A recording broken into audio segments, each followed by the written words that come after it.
Ramandeep Kaur, lecturer physics at Government Others Senior Secondary School, Bathinda। अज असीं पढ़न जा रहे हैं वेव ऑप्टिक्स। वेव ऑप्टिक्स का जिहड़ा साडा अज दा सब टॉपिक है वो है वृस्टर्स लॉ। वृस्टर्स लॉ शुरू करने तो पहला सानूं दो बेसिक चीज़ों का पता होना चाहिए। ठीक है, सब तो पहला आती है polarization. Polarization of light. Polarization of light is the phenomena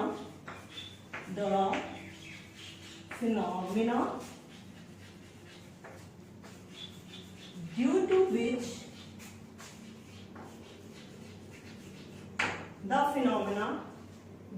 which the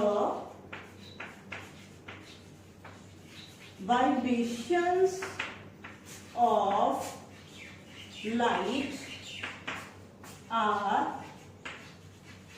restricted to a particular plane।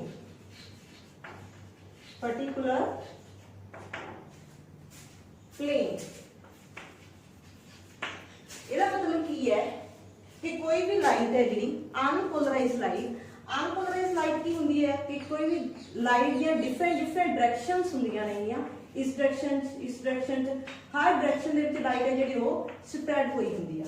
इन्हें असीं बोलते हैं अनपोलराइज्ड लाइट।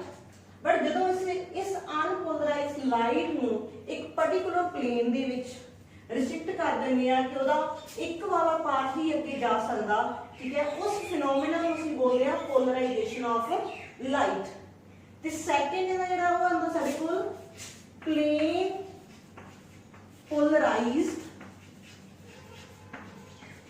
लाइट। जिवें कि ये सी फिनोमिना के प्रोसैस, जिस प्रोसैस दे नाल असीं एक लाइट नूं डिफरेंट वाइब्रेशंस ने जेहड़ियां उहनूं असीं रिस्ट्रिक्ट कर दिंदे एक पर्टिकुलर प्लेन दे विच।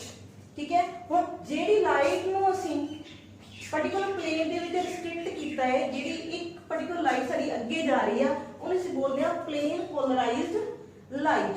डेफिनेशन की होएगी ओहदी? The light in which the vibrations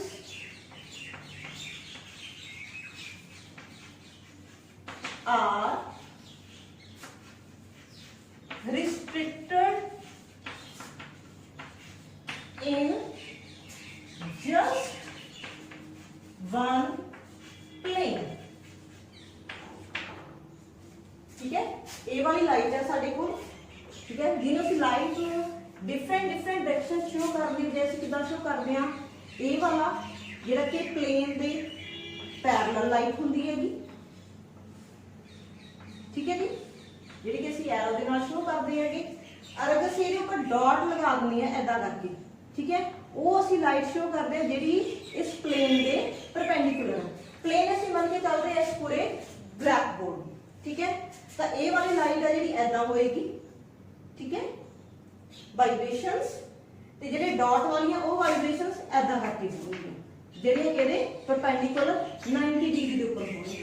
ठीक है, तो जदों इस लाइट नूं असीं एक प्लेन दे विच पोलराइज कर दिंदे आ, दैट मीनस असीं पोलराइजर यूज करके एनालाइजर यूज करके साडे कोल एक पर्टिकुलर टाइप दी लाइट आ जांदी है। मान लो जिहड़ी कि जां तां होएगी साडे कोल जिहड़ी कि सिर्फ इस प्लेन दे परपेंडिकुलर होएगी। ठीक है, वो लाइट साडे कोल बन जाएगी प्लेन पोलराइज्ड लाइट। जेहड़ा सी मैथड वृस्टर्स लॉ दे लई समझना वो है पोलराइजेशन बाय रिफ्लेक्शन। ठीक है, पोलराइजेशन बाय रिफ्लेक्शन समझने के लिए असीं एक इंटरफेस लवांगे।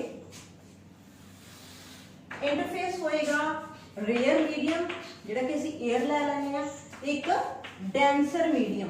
ठीक है, डेंसर मीडियम दे विच असीं कोई भी लिक्विड ले सकते हैं लाइक वाटर, ते जां फिर असीं की ले सकते हैं ग्लास ले सकते हैं। ठीक है जी, कोई भी लिक्विड ले लिया सी या ग्लास ले लिया, वो की होएगा डेंस होएगा एज कंपेयर टू एयर। ठीक है, तो ਅਸੀਂ कोई भी लाइट इंसीडेंट करावांगे इस इंटरफेस के ऊपर। ठीक है, इंटरफेस के ऊपर लाइट है जो साडे कोल ओदी ਅਸੀਂ दो डायरेक्शन शो करांगे, डॉट दे नाल शो करांगे ਜਿਹੜੀ कि इस प्लेन दे परपेंडिकुलर होएगी। ठीक है जी, ਤੇ दूसरी ਜਿਹੜੀ ਲਾਈਟ ਅਸੀਂ ਸ਼ੋ ਕਰਾਂਗੇ ਉਸ ਪਲੇਨ ਦੀ ਕੀ ਹੋਏਗੀ, ਪੈਰਲਲ ਹੋਏਗੀ। ਤਾਂ ਅਸੀਂ ਦੋ ਤਰ੍ਹਾਂ ਦੀ ਡਾਇਰੈਕਸ਼ਨ ਸ਼ੋ ਕਰ ਲਈਆਂ ਇੱਥੇ, ਜਿਹੜੇ ਕਿ ਪੈਰਲਲ ਨੇ ਤੇ ਜਾਂ ਫਿਰ ਕੀ ਨੇ, ਪਰਪੈਂਡੀਕੂਲਰ ਨੇ। ਠੀਕ ਹੈ, ਹਰ ਡਾਇਰੈਕਸ਼ਨ ਦੇ ਵਿੱਚ ਲਾਈਟ ਹੈ, ਬਟ ਇੱਥੇ ਅਸੀਂ ਦੋ ਹੀ ਸ਼ੋ ਕਰ ਰਹੇ ਹਾਂ, ਜਿਹੜੇ ਕਿ ਪਰਪੈਂਡੀਕੂਲਰ ਨੇ ਤੇ ਪੈਰਲਲ ਨੇ। ਇਹ ਲਾਈਟ ਕਿਹੜੀ ਹੋਗੀ ਜੀ ਸਾਡੇ ਕੋਲ, ਅਨਪੋਲਰਾਈਜ਼ਡ ਲਾਈਟ, इंसीडेंट रे भी बोलते हैं ਅਸੀਂ ਇਹਨੂੰ। ठीक है, रिफ्लेक्शन ਦੇ ਵਿੱਚ ਆਪਾਂ ਪੜ ਚੁੱਕੇ ਹਾਂ ਨਾ ਪਹਿਲਾਂ, reflection bouncing back of light. ठीक है, कोई भी लाइट एक शाइनिंग सरफेस ਤੋਂ ਟਕਰਾ ਕੇ ਵਾਪਸ ਜਾਂਦੀ ਆ, ਉਹਨੂੰ ਅਸੀਂ ਕੀ ਬੋਲਦੇ ਆ, रिफ्लेक्शन। ਤਾਂ ਉਹਦੇ ਅਕੋਰਡਿੰਗ ਇਹ ਕੀ ਹੋਗੀ, ਸਾਡੀ इंसीडेंट रे ਹੋਗੀ। इंसीडेंट रे ਜਿੱਥੇ ਸਟ੍ਰਾਈਕ ਕਰਦੀ ਹੈਗੀ ਇੰਟਰਫੇਸ ਨੂੰ, ਉੱਥੇ ਅਸੀਂ ਕੀ ਡਰਾ ਕਰਦੇ ਆ, ਇੱਕ ਨਾਰਮਲ, ਕਿਉਂਕਿ ਨਾਰਮਲ ਦੇ ਨਾਲ इंसीडेंट रे ਜਿਹੜਾ ਐਂਗਲ ਬਣਾਉਂਦੀ ਆ ਉਹਨੂੰ ਅਸੀਂ ਬੋਲਦੇ ਆ इंसीडेंट एंगल आई। ठीक है, तो ये केड़ी रे होगी सारे कोल, इंसीडेंट रे। हुण ये सारे कोल दो तरह दी लाइट है जिहड़ी, ठीक है, होएगी। एक सारे कोल होएगी रिफ्लेक्टेड ते एक होएगी रिफ्रैक्टेड। ठीक है, दोनों तरह रिफ्लेक्शन ते रिफ्रैक्टेड ਅਸੀਂ रे ऑप्टिक्स ਦੇ ਵਿੱਚ ਚੰਗੀ ਤਰ੍ਹਾਂ ਪੜ ਚੁੱਕੇ ਹਾਂਗੇ। ਜਿਹੜੀ ਤਾਂ ਰਿਫਰੈਕਟਰ ਰੇ ਹੋਏਗੀ, ठीक है, ਤੁਹਾਨੂੰ ਪਤਾ ਹੈ ਕਿ ਉਹ ਆਪਣੀ ਪਾਥ ਤੋਂ ਕੀ ਹੋਏਗੀ, ਟੁਵਾਰਡਸ ਨਾਰਮਲ ਬੈਂਡ ਹੋ ਜਾਏਗੀ, ਇਸ ਤਰ੍ਹਾਂ ਨਾਲ ਅੱਗੇ ਜਾਏਗੀ। ਠੀਕ ਹੈ, ਹੁਣ ਇਹਦੇ ਵਿੱਚ ਜਿਹੜੀਆਂ ਵਾਈਬ੍ਰੇਸ਼ਨਸ ਹੋਣਗੀਆਂ ਉਹ ਦੋਨੋਂ ਤਰ੍ਹਾਂ ਦੀਆਂ ਹੋਣਗੀਆਂ। ਠੀਕ ਹੈ, ਪੈਰਲਲ ਵਾਲੀਆਂ ਵੀ ਹੋਣਗੀਆਂ ਤੇ ਪਰਪੈਂਡੀਕੂਲਰ ਵਾਲੀਆਂ ਵੀ ਹੋਣਗੀਆਂ। ਇਹ ਸਾਡੇ ਕੋਲ ਅਗੇਨ ਕੀ ਆਏਗੀ, ਜਾਂ ਹੋਰ ਜਿੰਨੇ ਵੀ ਤਰ੍ਹਾਂ ਦੀਆਂ ਸਾਡੇ ਕੋਲ ਰੇਜ਼ ਆ ਰਹੀਆਂ ਨੇ ਡਿਫਰੈਂਟ ਡਾਇਰੈਕਸ਼ਨਸ ਦੇ ਵਿੱਚ, ਉਹ ਸਾਰੀਆਂ ਇਹਦੇ ਚ ਪਾਸ ਹੋ ਜਾਣਗੀਆਂ ਐਜ਼ ਇਟ ਇਜ਼। ਤਾਂ ਇਹ ਵੀ ਸਾਡੇ ਕੋਲ ਕੀ ਬਣੇਗੀ, ਅਨਪੋਲਰਾਈਜ਼ਡ ਲਾਈਟ। ठीक है, किया है रिफ्रैक्टेड लाइट और रे। हुण गल आउंदी है कि रिफ्लेक्ट केड़ी होएगी। ठीक है, ਉਹਦੇ ਲਈ ਅਸੀਂ ਸਮਝਦੇ ਹਾਂ ਕਿ ਸਾਡੇ ਕੋਲ ਇਸ ਇੰਟਰਫੇਸ ਨੂੰ ਇੱਕ ਲਾਈਨ ਬਣ ਕੇ ਨਹੀਂ ਚੱਲਣਾ ਰਹੇ। ਠੀਕ ਹੈ, ਉਹਦੇ ਲਈ ਅਸੀਂ ਪੂਰਾ ਇਦਾਂ ਰੱਖ ਲੈਂਦੇ ਹੈਗੇ ਕਿ ਇਹ ਸਾਡਾ ਗਲਾਸ ਹੈਗਾ। ਠੀਕ ਹੈ, ਨੀਚੇ ਤੱਕ ਜਿਹੜਾ ਜਾ ਰਿਹਾ ਹੈਗਾ ਇੱਕ ਰੈਕਟੈਂਗਲ ਸ਼ੇਪ ਬਣ ਸਕਦੀ ਹੈ ਅਸੀਂ। ਠੀਕ ਹੈ, ਇਹਦੇ ਉੱਪਰ ਦੋ ਤਰ੍ਹਾਂ ਦੀਆਂ ਲਾਈਟ ਆ ਰਹੀਆਂ ਨੇਗੀਆਂ। ਠੀਕ ਹੈ, ਇਦਾਂ ਦਾ ਨਹੀਂ, ਆਹ ਵਾਲੀ ਕਿਹੜੀ ਆ, ਪੈਰਲਲ ਹੈ, ਇਦਾਂ ਦਾ ਆਏਗੀ ਜਿਹੜੀ। ਠੀਕ ਹੈ, ਤੇ ਦੂਸਰੀ ਕਿਹੜੀ ਹੈ, ਜਿਹੜੀ ਪਰਪੈਂਡੀਕੂਲਰ ਆਏਗੀ ਇਸ ਤਰ੍ਹਾਂ ਕਰਕੇ। ठीक है, ਹੁਣ ਜਿਹੜੀ ਤਾਂ ਹੋਏਗੀ ਪੈਰਲਲ ਵਾਲੀ, ਆਹ ਵਾਲੀ ਰੇ ਹੈ ਜੀ ਸਾਡੇ ਕੋਲ। ਠੀਕ ਹੈ, ਇਹਦਾ ਜਿਵੇਂ ਅਸੀਂ ਜ਼ਮੀਨ ਦੇ ਵਿੱਚ ਗੱਡਾ ਖੋਦਦੇ ਆਂਗੇ ਐਦਾਂ ਦਾ ਕਰਕੇ।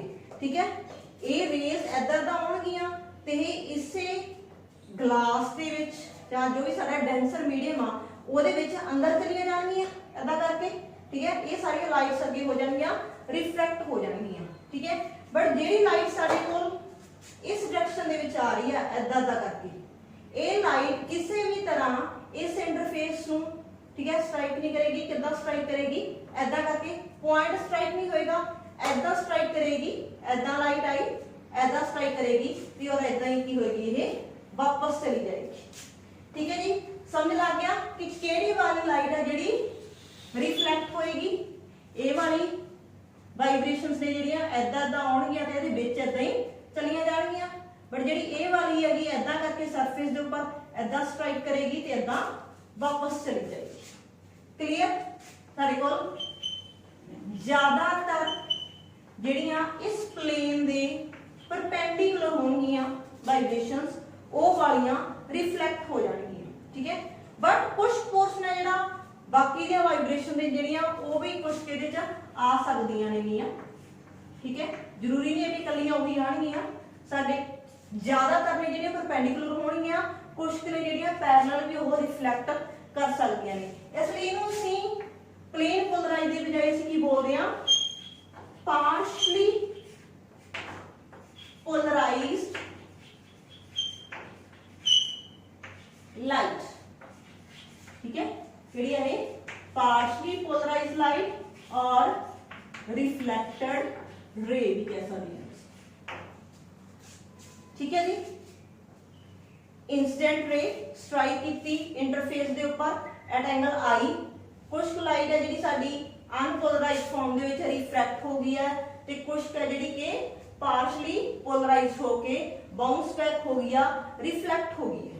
हुण क्वेश्चन अराइज हुंदा है कि किन्नियां वाइब्रेशंस ने जेहड़ियां, ठीक है, वो इथों पोलराइज्ड होणगीਆਂ जां किन्नी लाइट है जी पोलराइज्ड होएगी, वो पूरी दी पूरी तरह डिपेंड करता है इस इंसीडेंट एंगल के ऊपर। जिवें ਅਸੀਂ लिख सकते हैं degree of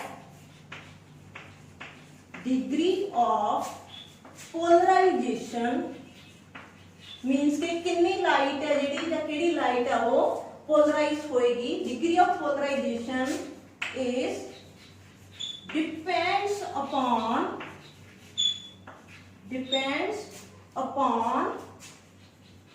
angle of incidence,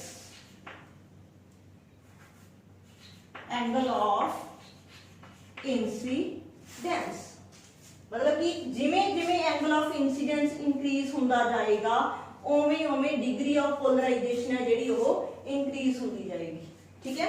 angle of incidence increase किधर होएगा, इधर होएगा, ये वाला एंगल है इधर, जिमें जिमें लाइट इधर जाई जाएगी उसी तरह एंगल की होएगा इंक्रीज होता जाएगा, उन्नी ही ज्यादा लाइट है जेडी साडी की हो जाएगी पोलराइज्ड होएगी।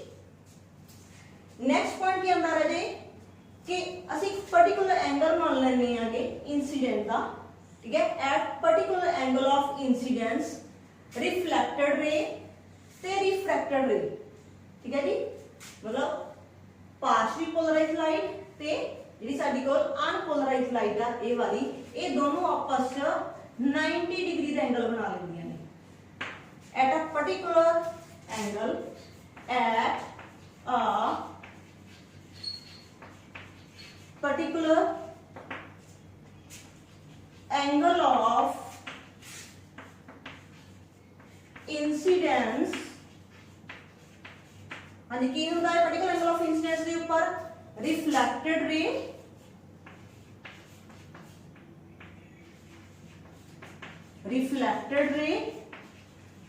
एंड रिफ्रैक्टेड रे, दोनों की होंदियां रहेंगियां।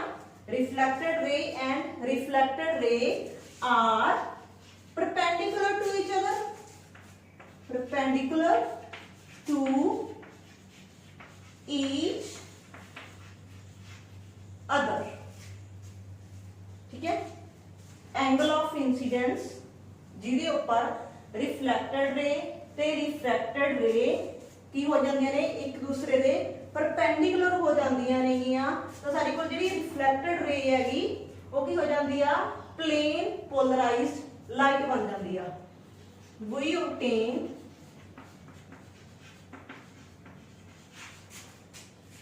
प्लेन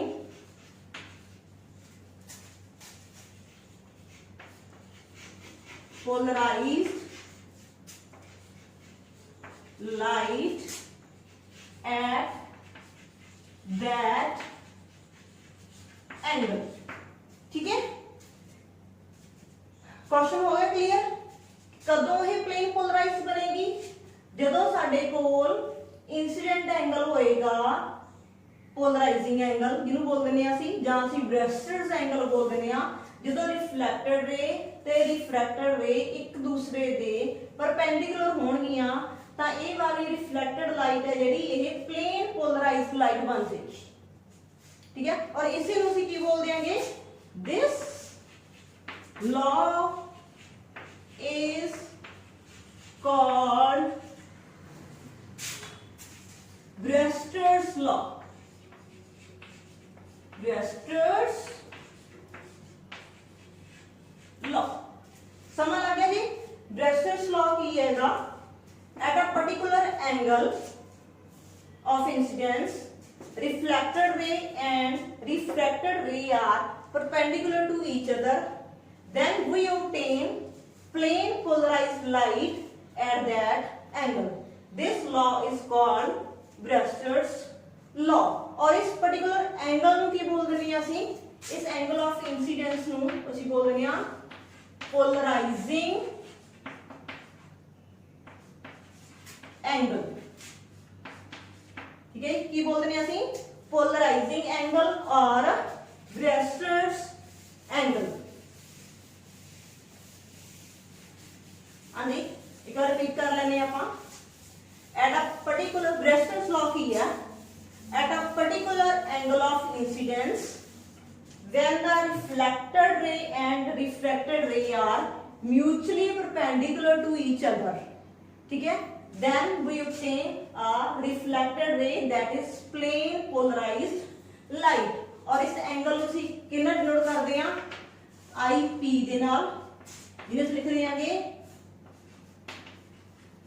angle of polarization और की बोलते हैं ਅਸੀਂ polarizing angle. ठीक है, और Brewster's angle. ठीक है, IP ਦੇ ਨਾਲ ਨੋਟ ਕਰ ਸਕਦੇ ਹੋ ਤੁਸੀਂ, ਜਾਂ ਅਸੀਂ ਕਰ ਸਕਦੇ ਹਾਂ IB ਦੇ ਨਾਲ ਨੋਟ ਕਰ ਸਕਦੇ ਹਾਂ. ਹਾਂਜੀ, ਸਮਝ ਲੱਗ ਗਿਆ Brewster's law. ਨੈਕਸਟ ਕੀ ਹੈ ਸਾਡੇ ਕੋਲ ਕਿ ਅਸੀਂ Brewster's angle ਨੂੰ ਫਾਈਂਡ ਆਊਟ ਕਿੱਦਾਂ ਕਰਨਾ ਹੈ. ਠੀਕ ਹੈ, Brewster's angle ਨੂੰ ਫਾਈਂਡ ਆਊਟ ਕਰਨ ਦੇ ਲਈ ਅਸੀਂ ਪੂਰੀ ਦੀ ਡਾਇਗਰਾਮ ਨੂੰ ਦੁਬਾਰਾ ਤੋਂ ਹੀ ਐਂਗਲ ਸਮਝਾਂਗੇ. ਠੀਕ ਹੈ, ਉਹਦੇ ਲਈ ਸਭ ਤੋਂ ਪਹਿਲਾਂ ਅਸੀਂ ਲਿਖਦੇ ਹਾਂ Snell's law. Snell's law. हाँ जी, पढ़िया होया ਆਪਾਂ 10th क्लास ਦੇ ਵਿੱਚ ਵੀ और रे ऑप्टिक्स ਦੇ ਵਿੱਚ ਵੀ. Snell's law. अगर ਇਹਦਾ रिफ्रैक्टिव इंडेक्स mu है ਤੇ और ਇਹਦਾ रिफ्रैक्टिव इंडेक्स ਅਸੀਂ 1 ਮੰਨ ਕੇ ਚੱਲਦੇ ਹਾਂ. ਇਹ ਹੋ ਗਿਆ एंगल ऑफ इंसिडेंस IP. ਹੁਣ ਅਸੀਂ ਤੇ IP ਕਿਉਂ ਲਿਖਤਾ? ਕਿਉਂਕਿ ਇਹ ਕਿਹੜਾ ਬਣ ਗਿਆ ਸਾਡੇ ਕੋਲ पोलराइजिंग एंगल, Brewster's angle. ਤਾਂ ਇਹ ਕਿਹੜਾ ਹੋਏਗਾ ਸਾਡੇ ਕੋਲ? Refracted angle. R ਦੇ ਨਾਲ ਡਿਨੋਟ ਕਰਦੇ ਹਾਂ ਅਸੀਂ. ठीक है, Snell's law ਕੀ ਕਹਿੰਦਾ ਹੈ? ठीक है, A वाला refractive index sin of that angle into equal to A वाला refractive index into sin of that angle. 1 into sin of IP equals to mu refractive index of glass or refractive index of any liquid medium which is denser than the air. ठीक है, mu into sin of angle R. ठीक है, इधर तो mu refractive index किधर को ला जाएगा? sin IP by sin R. ਹੁਣ ਅਸੀਂ R ਦੀ ਵੈਲਿਊ ਫਾਈਂਡ ਆਊਟ ਕਰਨੀ ਹੈ. ਠੀਕ ਹੈ, ਉਹਦੇ ਲਈ ਤੋਂ ਸਮਝਾਂਗੇ ਅਸੀਂ. ਸਾਨੂੰ ਪਤਾ ਹੈ ਕਿ एंगल ऑफ इंसिडेंस ਤੇ एंगल ऑफ रिफ्लेक्शन ਕੀ ਹੁੰਦੇ ਆ? इक्वल. ਤਾਂ ਜੇ ਇਹ एंगल IP ਹੈ, एंगल ऑफ इंसिडेंस IP ਹੈ, ਤਾਂ एंगल ऑफ रिफ्लेक्शन भी ਕੀ ਹੋਏਗਾ? IP. ठीक है, ਇਹ ਹੋ ਗਿਆ नॉर्मल. इंटरफेस ਦੇ ਨਾਲ 90 डिग्री बन ਰਿਹਾ ਹੈਗਾ. ਇਹ ਕਿੰਨਾ ਬਣਿਆ ਸਾਡੇ ਕੋਲ? 90 डिग्री. ਇਹ 90 डिग्री ਹੈ फुल. ਇਹ IP है, ਤਾਂ ਇਹ वाला एंगल कितना हो जाएगा जी? 90 डिग्री माइनस IP. हम ਅਸੀਂ IP पोलराइजिंग एंगल ਆ ਸਾਡੇ ਕੋਲ, ਤਾਂ ਰਿਫਲੈਕਟਡ ਰੇ ਤੇ ਰਿਫਰੈਕਟਡ ਰੇ ਵੀ ਪਰਪੈਂਡੀਕੂਲਰ ਨੇ ਇੱਕ ਦੂਸਰੇ ਦੇ. दैट मींस ਇਹ ਵਾਲਾ एंगल ਦੋਹਾਂ ਦੇ ਵਿਚਕਾਰ ਦਾ एंगल ਵੀ ਕੀ ਆ? 90 डिग्री. ਜੇ ਪੂਰਾ 90 डिग्री ਆ, ਇਹ 90 माइनस IP ਆ, ਤਾਂ ਇਹ ਵਾਲਾ n एंगल कितना हो गया? Again IP. फर्दर ए वाला इंटरफेस ते वाला नॉर्मल, फिर कितना है? 90 डिग्री. ए पूरा 90 डिग्री है, ए एंगल IP है, तो ए कितना हो जाएगा जी? 90 माइनस IP. तो R एंगल किधे कोल आ गया? ਇਹਦੇ ਤੋਂ R ਆ ਗਿਆ ਸਾਡੇ ਕੋਲ 90 माइनस IP. ਉਹ ਵੈਲਿਊ ਕੀ ਕਰਾਂਗੇ ਅਸੀਂ ਇੱਥੇ पुट कर देंगे sine I P divide by sine R की वैल्यू 90 माइनस आई पी। तेन पता है कि साइन 90 माइनस थीटा की होंगे है कॉस थीटा, तो सन 90 माइनस आई पी आएगा सारे को cos i p sine I p ये आएगा cos i p sine theta by cos theta tan theta, तो म्यू किहदे कोल आ गया सारे कोल mu equals to tan I P.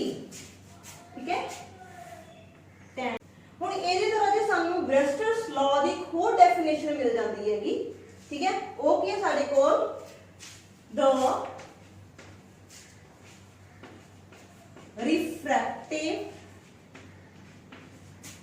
index of the medium is equal to the tangent of polarizing angle। ठीक है according to Brewster's law refractive index of the medium is equal to the tangent of polarizing angle when the light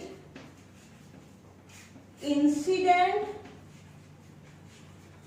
on the interface of medium at polarizing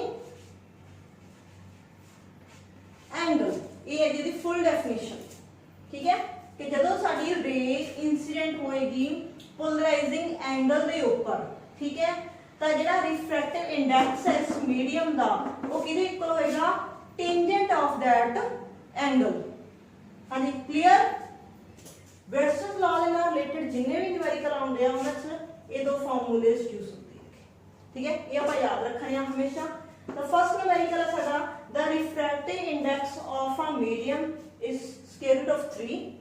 what is the angle of refraction. Find out की करना सी angle of refraction that means this is r की value find out करनी हैगी। if the unpolarized light is incident on it at the polarizing angle। हम सब तो पहला न्यूमेरिकल सॉल्व करने का तरीका की ਹੁੰਦਾ ਸੀ ਪਹਿਲਾਂ ਅਸੀਂ ਲਿਖਦੇ ਹਾਂ गिवन वैल्यू। गिवन ਕੀ ਹੈ ਸਾਡੇ ਕੋਲ। ठीक है रिफ्रैक्टिव इंडेक्स मींस म्यू ਦੀ वैल्यू ਕਿੰਨੀ गिवन ਹੈ ਸਾਡੇ ਕੋਲ √3। फाइंड आउट की करना ਸੀ r। ठीक है ਸਾਨੂੰ म्यू ਦੀ वैल्यू ਕੀ ਹੈ गिवन हैगी तो ਅਸੀਂ पुट करांगे इस फार्मूले च म्यू दी value √3 equals to tan I P equals to tan inverse √3। तो आई पी किहदे कोल आएगा 60 डिग्री। एक न्यूमेरिकल ਅਸੀਂ दो वैल्यूज कढ लिया ਅਸੀਂ पोलराइजिंग एंगल भी फाइंड आउट कर लिया ते एंगल ऑफ रिफ्रैक्शन भी पता कर लांगे। पोलराइजिंग एंगल कितना आ गया 60 डिग्री। ठीक है हम इस वैल्यू इत्थे पुट कर देंगे आई पी की वैल्यू कितनी आ जाएगी जी 60 प्लस आर इक्वल्स टू 90। तो आर की वैल्यू कितनी आएगा 90 minus 60 30 degree. Angle of refraction कितना होएगा 30 डिग्री। एंगल ऑफ पोलराइजिंग कितना होएगा 60 डिग्री। तो सारे को रिफ्रैक्टिव इंडेक्स कितना √3। Second numerical a ray of light is incident on the interface of medium। ठीक है मतलब एक सारे को एयर है तो दूसरा सारे को अदर मीडियम हैगा at the polarizing angle। ठीक है गिवन की हो गया सारे को आई पी इक्वल्स टू 57 डिग्री। ठीक है फाइंड आउट की करना सी refractive index of that medium. Simple formula mu equals to tan I p. ठीक है तो tan 57, ठीक है। tan 57 की वैल्यू होंगी 1.5 नियर अबाउट, ठीक है। इक्वली कह सकते आप अप्रोक्सीमेटली इक्वल टू 1.5। तो रिफ्रैक्टिव इंडेक्स किहदा हुंदा जी 1.5 ग्लास, ठीक है। सारे को की होएगा, एक होएगी एयर ते एक होएगा ग्लास, ਉਹਦੇ ਉੱਪਰ 57 डिग्री ਦੇ ਉੱਪਰ ਆਪਾਂ ਇੱਕ ਰੇ ਨੂੰ ਪੋਲਰਾਈਜ਼ ਕਰਾ ਰਹੇ ਹਾਂ। ਕਲੀਅਰ? ਹਾਂਜੀ, ਹੁਣ ਆਪਾਂ ਕਰਾਂਗੇ ਕੁਇਕ ਰਿਵੀਜ਼ਨ, ਠੀਕ ਹੈ। ਕੀ ਕੀਤਾ ਜੀ ਅਸੀਂ? Polarization of light, plane polarized light, ठीक है। Polarization by reflection, polarization by reflection ਦੇ ਵਿੱਚ ਅਸੀਂ डिफरेंट डायरेक्शंस ਦੀ ਜਿਹੜੀ ਲਾਈਟ ਹੈ ਨੂੰ ਫਾਲ ਕਰਾਇਆ ਇੰਟਰਫੇਸ ਦੇ ਉੱਪਰ। ਕੁਝ ਲਾਈਟ ਹੈ ਜਿਹੜੀ ਸਾਡੀ ਰਿਫਲੈਕਟ ਹੋਗੀ ਤੇ ਕੁਝ ਹੋਗੀ ਸਾਡੇ ਕੋਲ ਰਿਫਰੈਕਟ। ਫਿਰ ਅਸੀਂ ਕੀਤਾ ਸੀ ਬ੍ਰੈਸਟਰਸ ਲਾਅ। ਬ੍ਰੈਸਟਰਸ ਲਾਅ ਕੀ ਕਹਿੰਦਾ ਹੈਗਾ? At the particular angle of incidence when the reflected ray and refracted ray are mutually perpendicular to each other, then this reflected ray is plane polarized light। फिर ऐसे कितने दो फॉर्मूले, refractive index of that medium is equal to tangent of polarizing angle and angle of polarization plus angle of refraction equals to 90 degree।